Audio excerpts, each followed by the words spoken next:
कि ऐ इंसान, तुम्हारे दिल को मरज लग गया है और तुम्हारी बीमारी का एक ही इलाज है। वो इलाज ये है कि तुम ऐसे बंदों के पास जाओ, ऐसे मशाइख के पास जाओ, ऐसे उलमा के पास जाओ कि जिनके दिल अल्लाह तबारक व तआला की याद में जिंदा है। उनके पास जाओ, वहीं जाकर के तुम्हारे मरज की दवा मिलेगी। उनकी सोहबत को मजबूती के साथ इख्तियार करो, तब जाकर के तुमको दुनिया और आखिरत की कामयाबी हासिल। एक मकाम पर फरमाते हैं हजरत गौसे आजम कि अस्लिम, अल्लाह तबारक व तआला के हुक्म के सामने झुक जाओ, व तुब, और अल्लाह तबारक व तआला की तरफ लौटो।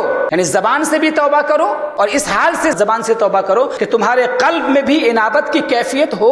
उसके बाद फरमाते हैं फिर इल्म हासिल करो, सुम्मा तअल्लम, सुम्मा अमल, फिर अमल करो, सुम्मा अखलिस, और फिर उसके बाद अपने अमल के अंदर इखलास पैदा करो। अमल के अंदर इखलास क्या है? कि सिर्फ अल्लाह तबारक व तआला के लिए अमल को अंजाम दिया। फरमाते हैं कि अगर तुमने ये तरतीब छोड़ दी, ये रास्ता इख्तियार नहीं किया जो मैंने बताया है, तो तुम हलाक हो जाओ।